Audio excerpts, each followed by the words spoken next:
अस्सलामु अलैकुम रहमतुल्लाहि व बरकातुहू। नाज़रीन किराम, बसीरत ऑनलाइन में आपका इस्तकबाल है। बसीरत ऑनलाइन की टीम इस वक्त बिहार असम्बली इंतखाबात के दौरे पर है। आज हम जाले असम्बली हलक़े में हैं और हमारे साथ हैं जाले असम्बली से कांग्रेस पार्टी के उम्मीदवार, आरजेडी महागठबंधन के उम्मीदवार जनाब डॉक्टर मशकूर उस्मानी साहब। मशकूर उस्मानी साहब एक युवा लीडर हैं, नौजवान चेहरा हैं, एएमयू के साबिक़ एएमयू स्टूडेंट यूनियन के साबिक़ प्रेसिडेंट रहे हैं। कांग्रेस ने उन पर एतमाद जताते हुए उन्हें जाले असम्बली हलक़े से अपनी नुमाइंदगी का मौका दिया है। तो मैं सबसे पहले डॉक्टर मशकूर उस्मानी साहब का बसीरत ऑनलाइन में इस्तकबाल करता हूं। बहुत शुक्रिया आपका। मेरा पहला सवाल है डॉक्टर मशकूर उस्मानी साहब कि अब तक तो आपने तलबा की सियासत की, यूनिवर्सिटी की सियासत की, पहली मरतबा आप मैदानी सियासत में जो एक हिंदुस्तान की सियासत में उतरे हैं, आप कैसा महसूस कर रहे हैं? काफ़ी अच्छा लग रहा है और ये चुनाव तो मेरा मतलब पहला चुनाव है, असेंबली का चुनाव। इससे पहले मैं छात्र संघ का चुनाव लड़ा, तलबा यूनियन का चुनाव लड़ा और वहाँ पर एक बड़ी जीत हासिल हुई। और वो ऐसी जीत थी कि पूरे 120 साल के इतिहास में इतनी बड़ी जीत छात्र संघ किसी ने दर्ज नहीं की।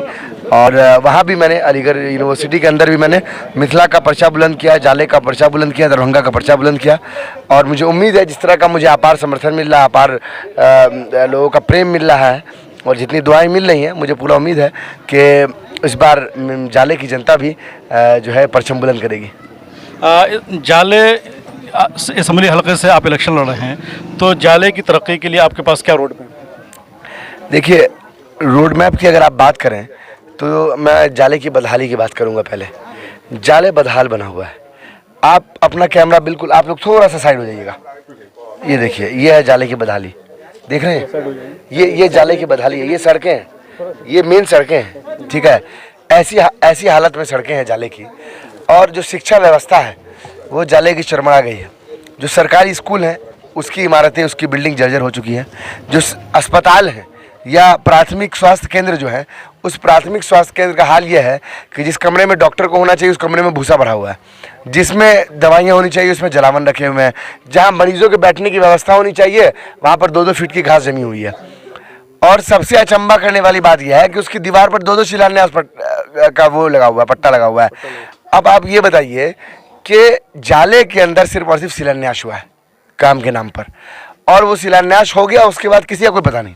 स्वास्थ्य व्यवस्था बदहाल है, शिक्षा व्यवस्था बदहाल है, यहाँ के युवा जो है बेरोजगार बैठे हुए हैं। इसके साथ साथ जो बाढ़ का इलाका है, हमारा बाढ़ग्रस्त इलाका है, हर साल जो है बाढ़ आता है, ठीक, और सब फसलें बेकार हो जाती है, किसानों को मुआवजा नहीं मिलता है। तो अगर जनता अगर हमें प्रेम देती है, आशीर्वाद देती है, हमें अपनी दुआ देती है, तो हम जाले की बदहाली को दूर करेंगे। हम जाले की शिक्षा व्यवस्था को बेहतर बनाने की कोशिश करेंगे।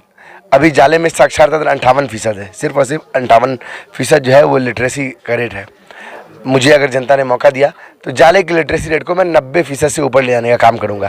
मेरा एक सपना ये है कि जाले के एक बच्चे को उसकी उंगली पकड़ कर मैं स्कूल ले जाने का काम करूँ, ये मेरा सपना है। और डॉक्टर हूँ मैं पेशे से, और डॉक्टर होने के नाते मेरी एक सोच है और मुझे ये मालूम है कि पीड़ा क्या होती है, दर्द क्या होता है। जब आपके घर में किसी की तबीयत ख़राब हो जाए तो आप कैसा महसूस करते हो।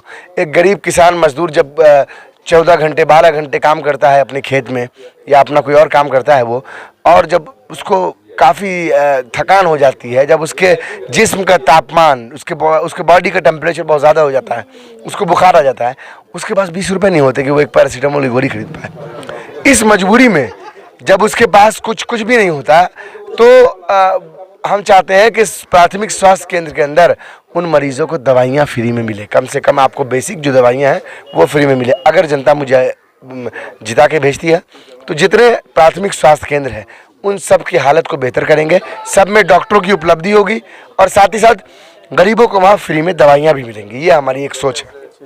अच्छी बात है।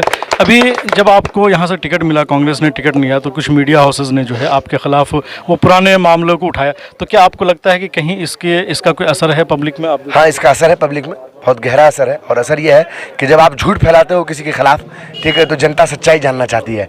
और उन्होंने मेरे खिलाफ झूठ फैलाया और जनता ही सच्चाई जानना चाही, और सच्चाई में उनको ये मिला कि एक नौजवान जिसकी उम्र अभी 26 पूरी होने को है, जो बहुत ही गरीब परिवार से आता है, किसान परिवार से आता है, जिसके पास अपना घर भी नहीं है, किराए के मकान में रहता है, लेकिन उसके माँ बाप ने उसको पढ़ाया, उसको लिखाया, उसने भी परिश्रम की, वो एक सेंट्रल यूनिवर्सिटी में डॉक्टर बना, डॉक्टर बनने के बाद वहाँ छात्र संघ का चुनाव लड़ा, वहाँ चुनाव जीता, और इस कम आयु में बिना किसी राजनीतिक परिप्रेक्ष्य के, बिना कोई पॉलिटिकल बैकग्राउंड के वो आज चुनाव लड़ रहा है। जिस उम्र में बड़े बड़े नेताओं के बच्चे या उनके रिश्तेदार चुनाव लड़ते हैं, किसान का बच्चा कभी 25-26 साल में चुनाव नहीं लड़ता है, किसी गरीब मजदूर का बच्चा नहीं लड़ता है। तो लोगों को सच्चाई मालूम चल गई है कि झूठ फैलाया गया, वो झूठ जो फैलाया गया जिन मीडिया हाउस के खिलाफ द्वारा मेरे खिलाफ, तो लोगों ने सच्चाई जानने की कोशिश की। लोगों के पास अब सच्चाई है, लोगों को ये मालूम है कि ये गरीब किसान का लड़का है जिसने परिश्रम किया है, जो आगे भी मेहनत करेगा, जो इलाके की बदहाली को दूर करेगा। इसीलिए तमाम जनता हर जाति धर्म से ऊपर उठकर इस युवा के साथ है, और मैं मानता हूं जब 10 तारीख को जब ईवीएम से वोटों की गिनती खुलेगी तो अपार बहुमत के साथ जनता मुझे विधानसभा भेजने का काम करेगी। और एक और बात, वो मेरे खिलाफ झूठ फैलाते हैं। क्यों फैलाते हैं? इसीलिए फैलाते हैं क्योंकि मैं बहुत साधारण परिवार से हूँ। अगर मैं किसी बड़े परिवार से होता तो कोई दिक्कत नहीं होती, मैं भी पहुँच जाता विधानसभा आसानी से। लेकिन उनको मालूम है कि कल तक जो आवाज़ सड़कों पर गूंजती थी, जो आवाज़ रोजगार के बारे में बात करती थी युवाओं के, जो महिला की सुरक्षा पे बात करती थी, जो है छात्रों के दिक्कतों के ऊपर बात करती थी, जो आवाज़ किसानों के लिए बुलंद होती थी, जो आवाज़ मजदूरों के लिए बुलंद होती थी, वो आवाज़ अब सड़कों से उठकर सदन में गूंजेगी, और सदन में बीजेपी होगा, इसलिए दर्द होगा उनको पेट में। इसीलिए वो मेरे खिलाफ झूठ फैलाते हैं। बस आप अभी क्या कहते चुनावी दौरे पर हैं, मैं आपके ज़्यादा वक्त नहीं लेना। आखिरी सवाल नहीं, बस मैं चाहता हूं कि आप अपने क्षेत्र के नहीं बल्कि पूरे बिहार के नौजवानों को एक पैगाम दें। देखिए, मेरा चुनाव लड़ना ही एक पैगाम है पूरे बिहार के नौजवानों को या पूरे देश के नौजवानों के लिए कि अगर आप सच्चाई के रास्ते पे होते हो तो ऊपर वाला भी आपके साथ होता है, ईश्वर, अल्लाह, भगवान, भाई, गुरु सब आपके साथ होते हैं। और आप कुछ भी हो, हमेशा न्याय के साथ खड़े हों और अन्याय के खिलाफ अपनी आवाज़ को बुलंद करें। आप जहाँ भी हों, आप बिहार के अंदर हों, आप किसी और राज्य में हों, आप दरभंगा के अंदर हों, आप जाले के अंदर, आप किसी छोटे से गांव में क्यों ना बैठे हों, लेकिन अगर वहाँ अन्याय हो रहा है, ठीक है, तो उस अन्याय के खिलाफ आपको आवाज़ बुलंद करना है।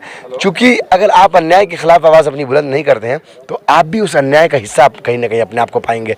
तो इसीलिए मेरी यही अपील है कि जहाँ भी रहे अन्याय के खिलाफ आवाज़ को बुलंद करें। और ये